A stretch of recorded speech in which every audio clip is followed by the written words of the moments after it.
All right, everyone. Thank you for your patience. My name is Mike Walsh, and it is now 9:35 on April 9th. And it's my honor to call everyone's attention as we call this meeting of the Advisory Commission on Charter Schools to order. So welcome. Members of the public who wish to make public comment may do so in person or by calling into the meeting. Public comment will be limited to 1 minute per person for each item.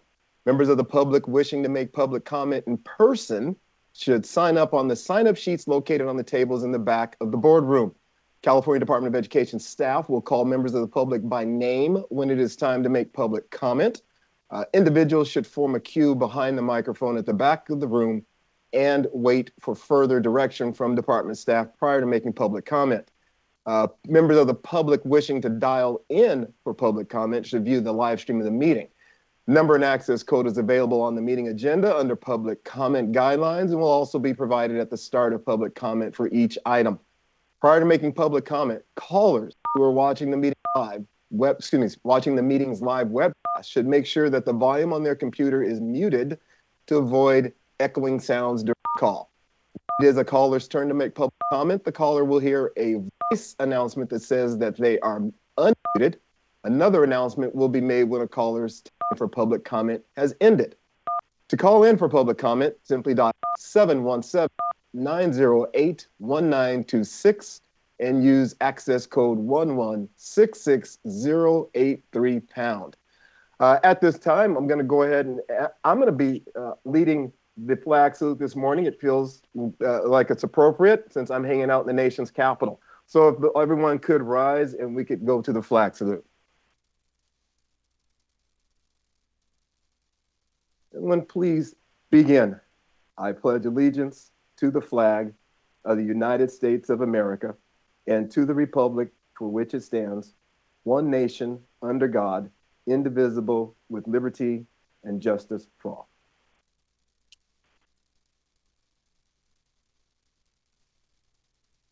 All right. So, again, just wanted to say thank you for everyone being here today. Thank you for your patience as we got things going. As you can see, we have a bit of a hybrid session going on today. Myself and Commissioner Brazil are at the Mayflower. We're here on an advocacy trip with a couple of different organizations, CSBA and ACCS. And so we are going to be lobbying Congress and doing some advocacy work today, which is good for both of us. And Commissioner Jones, who is joining us, I think she's doing good work with a certain child. It's my guess. We'll get updates on that as well. And then we'll also have Commissioners Cynthia, our State Board of Education liaison, Cynthia Glover-Woods, who will be joining us remote, as well as Sharon Olkin, who is in person. Thank you to both of you for being with us. And at this moment, I'm going to call on each commissioner just to tell us who they are and who do they represent in the public. And so we'll start with Commissioner King. Good morning, Dr. Derek King. I represent charter schools. And Commissioner Jones. Good morning, Erica Jones. I represent teachers. Commissioner Brazil. Helio Brazil, Superintendent of Keys, and I represent superintendents. And Commissioner Taylor. Commissioner Taylor, Matt Taylor, represent charter schools. Commissioner Olmos. Steve Olmos, representing parents. And Commissioner Park. Good morning, Susan Park, representing the State Superintendent. And Commissioner Fennell. Good morning, everyone. Todd Fennell, representing California County Superintendents. And once again, I am Mike Walsh, and I'm representing governing boards of school districts. At this time, we'll move on. Review and adoption of meeting notes from December 5th ACCS meeting. I will entertain a motion. So moved, Commissioner Brazil. Commissioner Brazil with the move, and second, I'm sorry, didn't catch the second. Second, Commissioner Taylor. And Commissioner Taylor, thank you very much. So at this point, we'll go ahead and take a vote. We have a motion to a motion to adopt, and I will go first. I vote aye. Commissioner Taylor. Aye. Commissioner Olmos. Aye. Commissioner Park. Aye. Commissioner King. Aye. Commissioner Jones. Aye. Commissioner Fennell. Aye. and Commissioner Brazil. Aye. And motion passes unanimously. Moving along, we will take general public comment after the Charter Schools Divisional update. So members of the public who wish to make general public comment, again, we'll have public comment for each of the items. For this part of the conversation, we're looking for general public comment. Will be taken by phone for items that are not part of the ACCS agenda. You may dial in now. Please call 717-908-1926 and use access code 1166083#. You must enter access code 1166083# to be added to the caller queue. Callers making public comments should make sure the volume on their computer is muted to avoid echoing sounds during the call. So at this point, while they're calling in, we'll go ahead and move on to Charter Schools Division update. So Commissioner Parr, it is all yours. Thank you. So we have had a lot of things happen in the past 4 months, and so wanted to give you a chronological update on some exciting events that have been happening and preview what might be coming down the pipeline. On February 23rd, the CDE coordinated a panel on the impact of non-classroom-based charter schools. We heard from representatives from 7 organizations, the ACCS, CCSA, Credo at Stanford University, CTA, FCMAT, LAO, and Los Angeles County Office of Education, LACO. Over 200 people watched the webinar online, as well as an in-person opportunity for comment as well.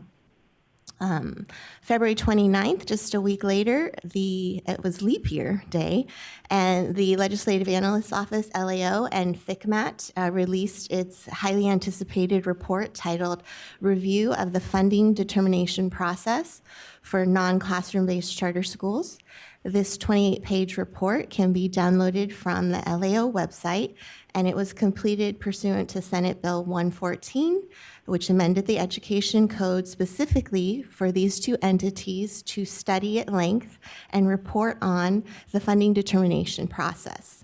The report provides several recommendations that the legislature could enact in the coming months to improve the funding determination process, with the expressed intent to narrow the process to a smaller subset of schools and potentially recommend increasing the amount of information reviewed by CDE as part of its process. The recommendations to the legislature included consideration also, beyond the funding determination process, of broader oversight of all charter schools, non-classroom-based and classroom-based, improving the quality of authorizer oversight, and enhancements to the audit process, again, for all charter schools. The Charter Schools Division, along with the Government Affairs Division at CDE, will be closely monitoring and tracking the legislative process related to this report. And then just a week and a half later, the CDE AMAR department, and that's the Analysis, Measurement, and Accountability Reporting Division, along with the Charter School Division, released the also highly anticipated 2024 data file. And this file identifies over 1,000 charter schools as low, middle, or high categories as part of the AB 1505 legislative renewal process. And this was the categories that were paused during COVID and now restarting. March 20th, a week later, you'll see a theme here. AMART and CSD co-presented at the California Charter School Association on the topic of that release of file data. The AMART staff did a very detailed presentation on how those categories are determined. And we are also excited to present our first installment of the Authorizer Almanac, which is intended to be a statewide effort to increase quality authorizing. And it represents a collaborative effort of 5 entities: CTA, CSEA, CCSA, CSDC, and San Diego Unified. Again, those entities got together weekly to develop this resource, and the goal is to develop multiple versions of the almanac, starting with oversight, and then part 2 would be, of course, renewal, since that's the hot topic. Less than a week later, AMART and CSD did a webinar of the same information, but to the general public.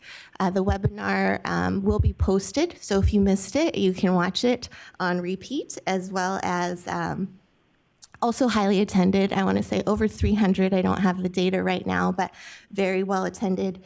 And also the CSD staff talked about the renewal process.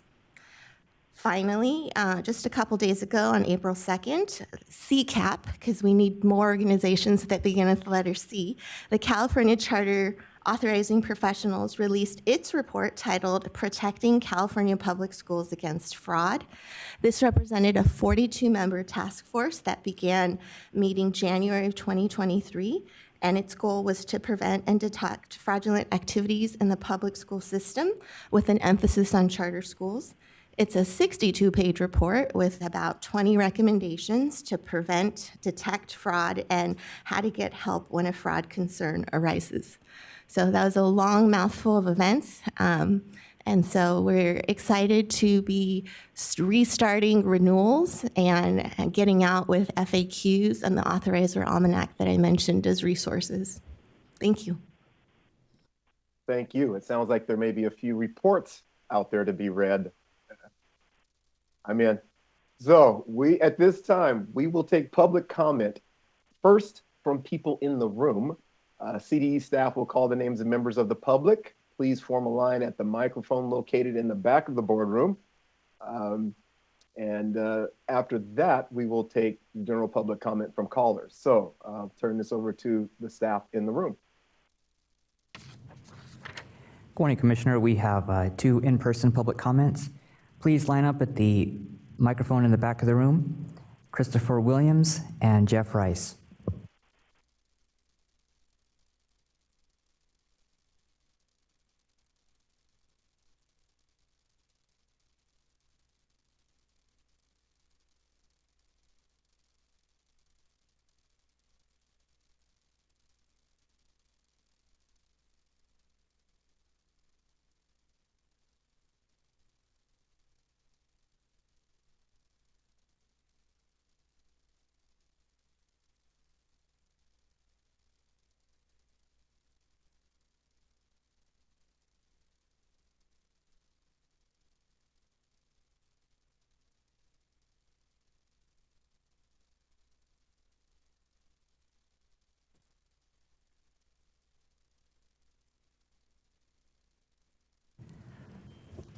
Apologies, Commissioner. We have 0 in-person public comment for general public comment.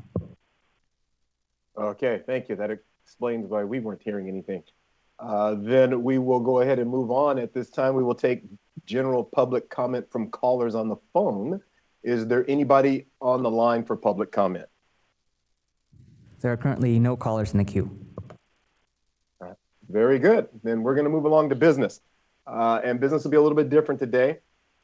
We will hear 2 funding determination items. I, though, will need to recuse myself from both funding determination items, and I will rejoin the meeting at the end of the second item. I'm going to hand over the figurative gavel to Commissioner Todd Fennell for both these items. So, Todd, take it away. Thank you, Mike, and I appreciate the opportunity to help guide the agenda in your absence. So we're going to need you to turn off your camera and mute your microphone during the duration of the 2 items. Staff will alert you when it's time to rejoin the meeting. So we'll see you in a bit, Mike. So before the CDE begins their presentation on item 1, people wishing to make public comment by phone for item 1 should call in at this time. Dial 717-908-1926 and use access code 1166083# when prompted. You must enter access code 1166083# to be added to the caller queue. In item 1, we'll be considering requests for funding determinations from 76 charter schools. McKenna Huey from the Charter School Division will present this item at this time. Morning, members of the Commission. My name is McKenna Huey, and I will be presenting both items on today's meeting agenda. So item number 1 consists of funding determination requests for 76 charter schools. All schools meet the criteria to qualify for their requested level of funding. 74 of the 76 schools requested 100% funding for their non-classroom-based instruction, and 2 schools requested 70%. As such, the department proposes to recommend that the State Board of Education approve the funding determination requests for all charter schools at the requested levels of funding and for the time periods specified in Attachment 1 of this item.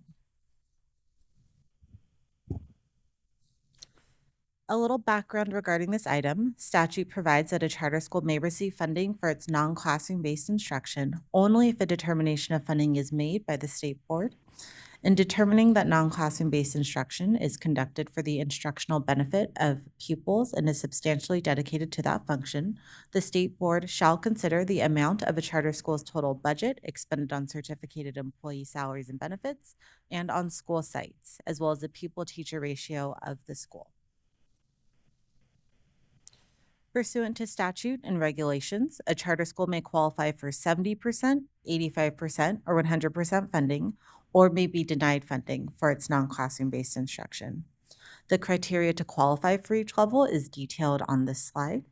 To qualify for a proposed recommendation of 100%, a charter school must spend at least 40% of its public revenues on certificated staff salaries and benefits, spend at least 80% of its total revenues on instruction and related services, and maintain a pupil-to-teacher ratio of 25:1.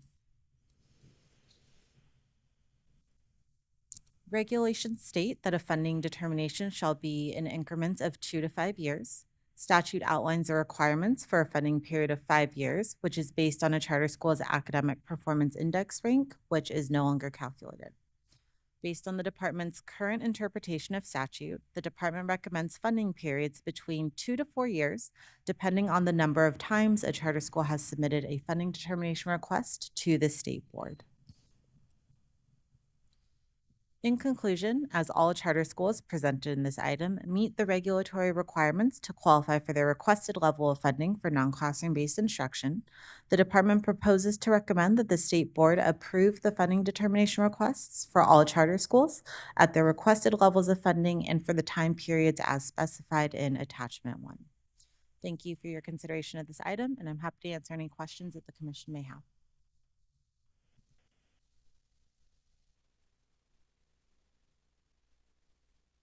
Thank you, McKenna. So do commissioners have any, at this point, we're going to take clarifying questions only. So do any commissioners have clarifying questions for staff? These clarifying questions are meant to address uncertainty about the information presented by staff. All substantive questions, questions that go beyond addressing any uncertainty about the information presented, need to be held until after public comment. So are there any clarifying questions by commissioners at this time? Okay. Any from our remote participants? Doesn't look like it. Okay. At this time, we're going to do call-in public comment first. So call-in public comment will be heard first, and then in-person public comment afterward. Are there any public commenters on the phone for item 1? The operator will notify callers when it's their turn to provide public comment. Public comment is limited to 1 minute per speaker. Yes, sir. We have 2 callers on the line. Good morning, caller. Please state your name and affiliation for the record. Your time starts now. Hi, my name is Stephanie Johnson, and I'm the superintendent of Yosemite Valley Charter School. Our school serves students and families in our community by providing an independent study program that is personalized to meet the needs of our diverse student population. We're proud to be able to support our students' goals and develop educational plans that are successfully increasing student achievement. Families choose our schools because their children need something different than what a traditional classroom-based setting can provide. It is an honor to be able to support learners that would otherwise be underserved. We do this in partnership with our authorizing school district, whom we work closely with, as well as our school board of 5 members representing educators and parents in the community. We have sound fiscal policies and procedures that align with SICMAP's best practices in order to safeguard the public funds entrusted to us to provide a rigorous, standards-aligned education to our students. We are asking that the Commission fund our school at 100%. Thank you.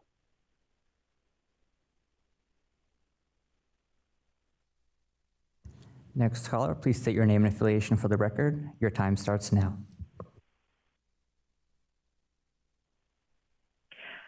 My name is Maria Turney, and I am the Assistant Superintendent of Educational Services at Yosemite Valley Charter School.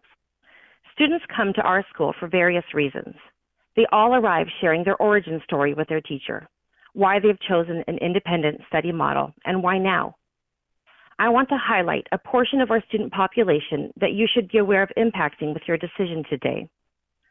A large percentage of our students come to us victimized. They come to us victimized by bullying, victimized by ailments, victimized by violence, victimized by being an underserved population in their current placement. Many students arrive with learning challenges. Our independent study model offers these marginalized students a safe place to land, heal, grow, and relaunch. We meet each unique need with a specialized educational pathway that is designed to lead toward academic achievement. We empower our students to gain control over the trajectory of their life and their learning. The support that we provide to our students is critical to their academic and life success. Please fund our schools at 100%. Thank you. Thank you. We have no additional callers in the queue. Okay, thank you. Do we have any folks wishing to make public comment in the room with us today? Yes, sir. We have two. We have Christopher Williams and Jeff Rice. Please line up at the microphone in the back.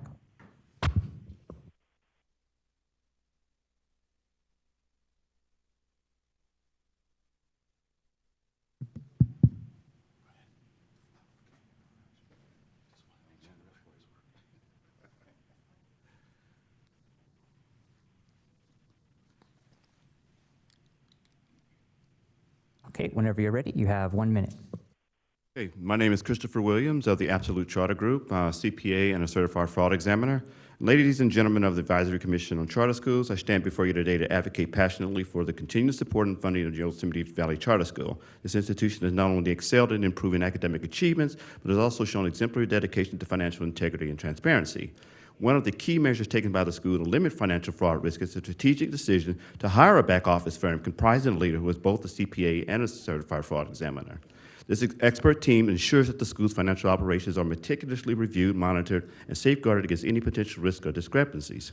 Moreover, the school has implemented robust internal controls to further mitigate fraud risks. These include a clear segregation of duties, an expense authorization policy to regulate expenditures, a conflicts of interest policy, and board review of all superintendent expenses. Yosemite Valley Charter School's commitment to financial prudence and accountability not only protects its resources, but also upholds the trust and confidence of its stakeholders, including students, parents, faculty, and the community at large. I urge the Commission to continue to fund the school's efforts in maintaining financial integrity while fostering academic excellence for the next 5 years. Thank you.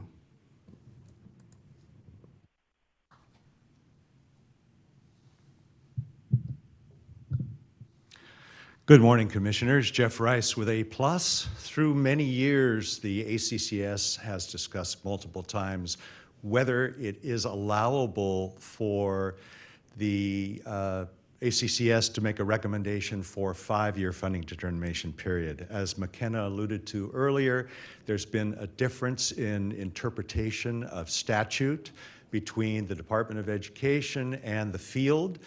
Those of us in the field have felt all along that statute allows 5-year funding determination periods. Speaking of reports, I want to reference the LAO FCMAT report on page 17, where it says, based on our review of statute, we believe CDE has the authority to provide 5-year determinations if they chose to do so. I'd like to encourage the ACCS to reopen that discussion, given that there are 71 of 76 schools in item 1 being recommended for 100% funding for 4 years, and would strongly encourage you to consider increasing the funding determination period for those 71 schools from 4 years to 5 years. Thank you. Thank you. Are there any other comments in the room? No additional comments. Thank you. At this time, the Commission will deliberate item 1, move towards action. And so why don't we start with, do we have anyone in our remote? So this would be Commissioner Brasil or Jones. Do either of you have any comments you want to make or questions? No, not at this time. Thank you. I have a comment. Okay. Commissioner Jones, go ahead. We're in deliberation right now, right? That is correct. Okay. So I just have to say something, and I know I'm probably gonna sound like a broken record, but I know these items are going to pass, and I'm not concerned about the schools not receiving funding. I know they're going to receive the funding, but I just have to speak to the process. I cannot in good conscience vote for over 100 funding determinations equaling close to $1 billion when we know that the process needs to be improved. So I just needed to say that. Thank you, Commissioner Jones. In the room, Commissioner Olmos? So, Ms. McKenna, I do have a question or clarification needed on one of the applications here for ASA Charter School in San Bernardino Unified School District. In looking at their application, I do see that they meet their minimum criteria of 40, 80, and 25-1. But in looking at the math and what they provided, I do have a couple questions.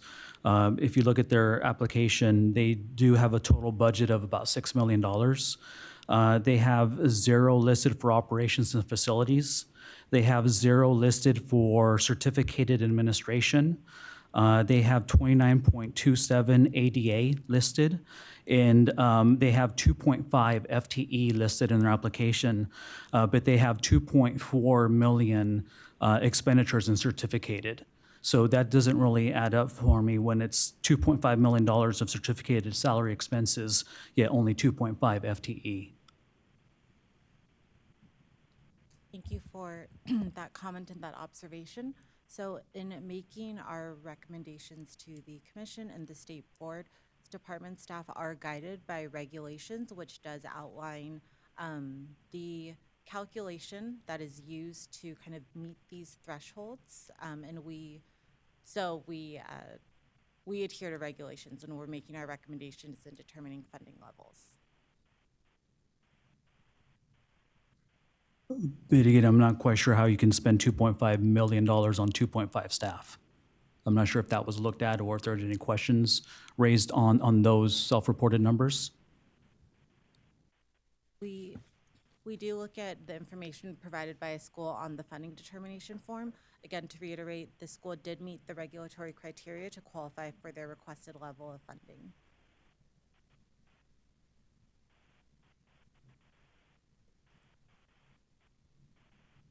Any further questions? Commissioner Olmos? No, still unclear, but no further questions. Commissioner King?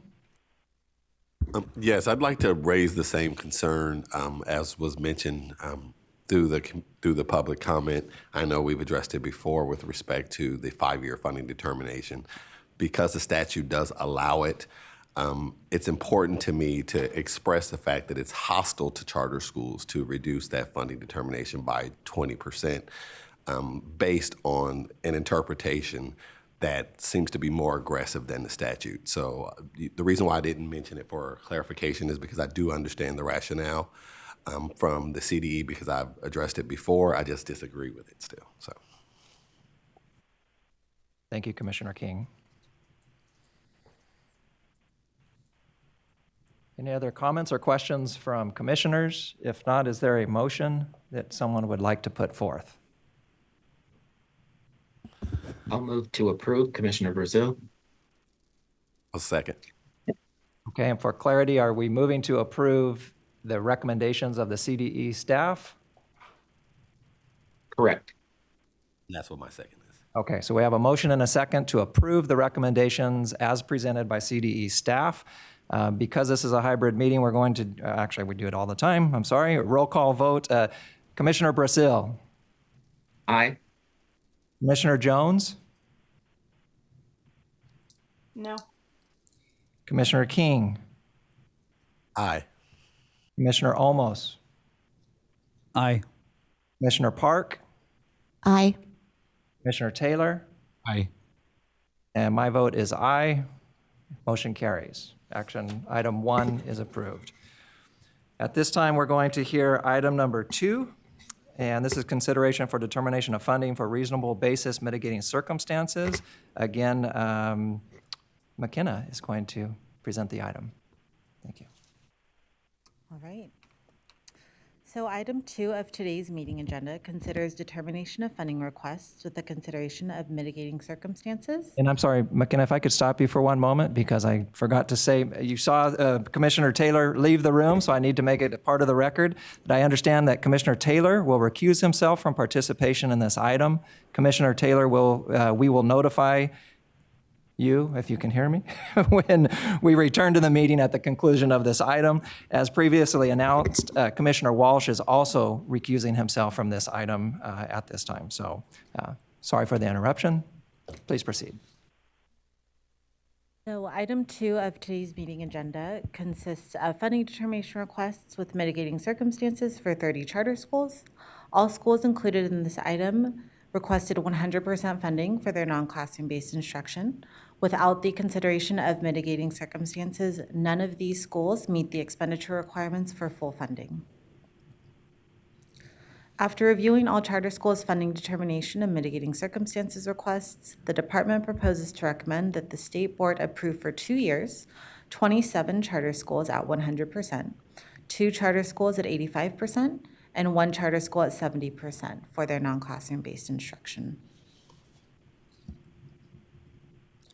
As reviewed in the previous item, pursuant to statute, a charter school may qualify for 70, 85, 100% funding, or may be denied any funding for its non-classroom-based instruction. To restate, to qualify for a proposed recommendation of 100%, a charter school must spend at least 40% of its public revenues on certificated staff salaries and benefits, spend at least 80% of its total revenues on instruction and related services, and maintain a pupil-to-teacher ratio of 25:1. Should a charter school not meet the requirements to qualify for its requested level of funding, it may request the consideration of mitigating circumstances to receive a higher level of funding.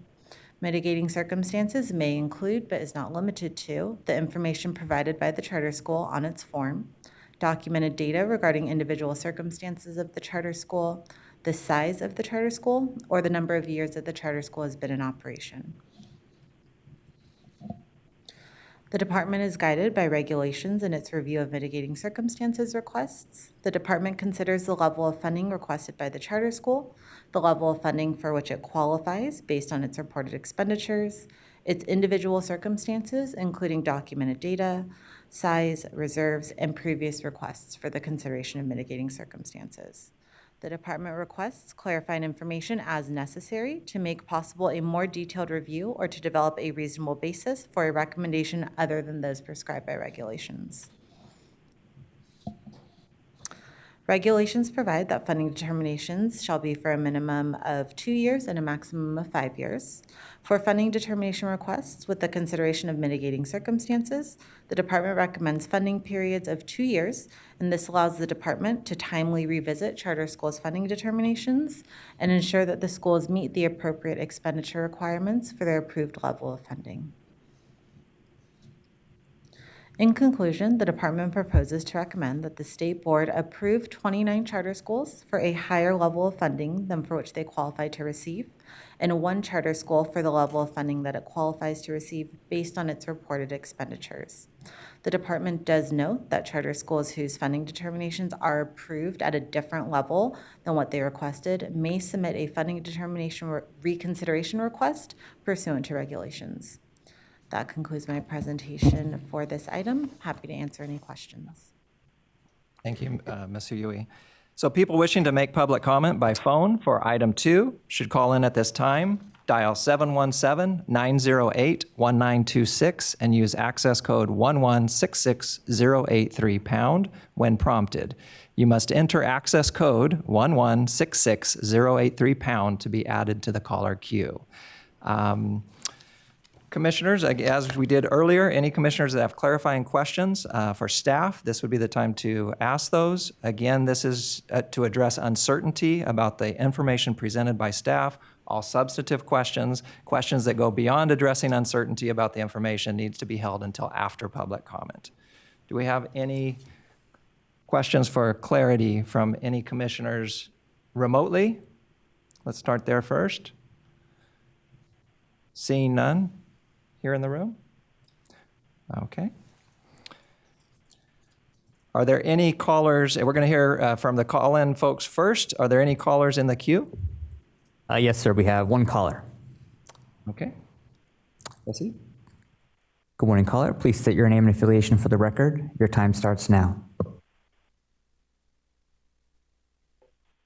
Good morning, Chair Walsh and members of the Commission.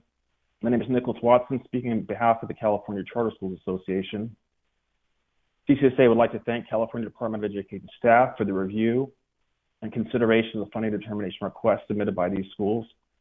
We appreciate the time and effort that is required of staff to complete this lengthy review process. With state budget projections anticipating a sizable deficit for the coming year, at a time when operating costs for California's public schools are increasing rapidly, it's critical these schools receive the funding that they have requested and to which they are entitled. We request that the Commission vote to fund these schools at the requested funding levels. Thank you for your consideration. Thank you, caller. Do we have anyone in the room with us wishing to make comment? Yes, we have two in-person public comments. Jeff Rice and Eric Premack, please line up at the microphone in the back.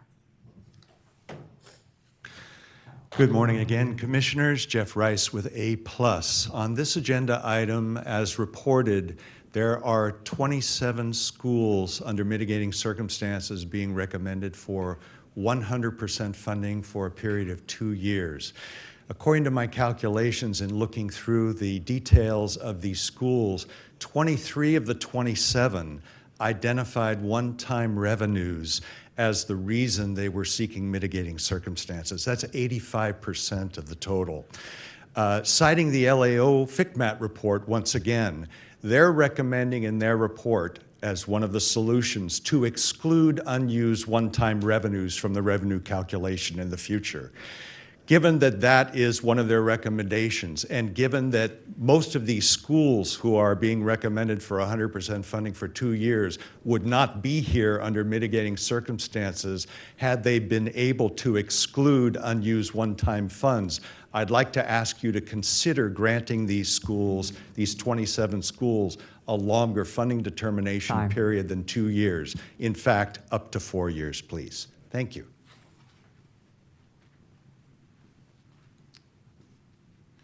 Good morning, Eric Premack with the Charter Schools Development Center. I'll associate myself with Jeff's comments regarding the term of the determinations here. I'll also note this is the 22nd year of my pleasure to watch this process. And in the 22 years I've been watching this, I'm not sure there's been more than perhaps one case where the process actually helped root out cases of fraud or financial abuses. We've had a number of rather embarrassing and very disturbing financial abuses within the charter sector on both the classroom and non-classroom-based side, and in the school district side of the world for all that's worth as well. All of them are very distressing.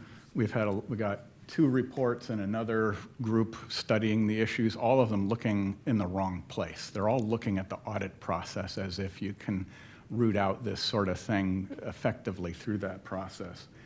In my experience in working with over 100 financially distressed school districts and hundreds of challenged charter schools, I've never found the audit process to be an effective tool, except in a preventive way. I would urge the Commission to take a hard look at authorizing practices Thank you, and caller. structures in California. I think it's the central issue. Thank you. Any other comments from the public? No, sir. No additional comments. Okay, at this time, we will deliberate as a commission. Do we have any questions for Ms. Huey? Please. Commissioner King? So, in line with the comments that were previously made, understanding that some of them would have actually made the consideration had they not received the one-time funding, because the statute does have language in there that says both unique and exceptional, and considering that those funds are correlated with COVID, that I would always request that the CD make that consideration, right? That those funds were both, or that change in terms of their ratios was respect to something that was unique and exceptional. That being the case, I do also still want to say thank you to the CDE for their work on it, but I do take umbrance with that concern because they are unique and exceptional circumstances that require them, or that push them outside of the ratios.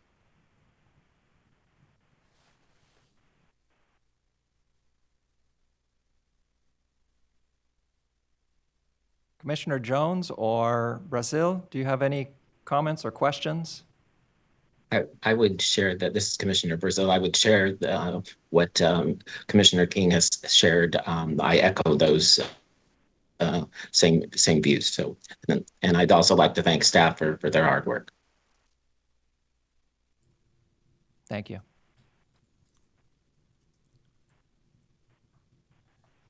Any other comments in the room? Questions? No?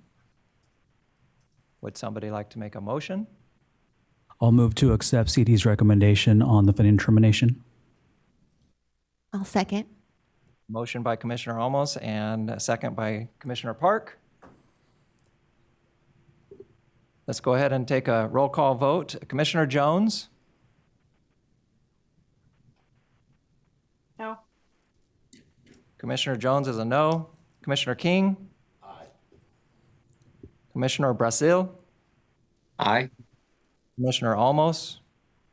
Aye. Commissioner Park? Aye. And I'm an aye. Motion carries for item number 2. So I think at this point we can invite our other commissioners back to the meeting.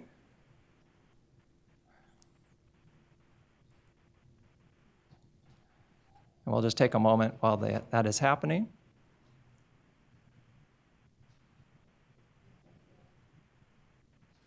And as soon as Commissioner Walsh rejoins the Zoom, I get to hand the ceremonial gavel back, apparently. Mike, it's all yours.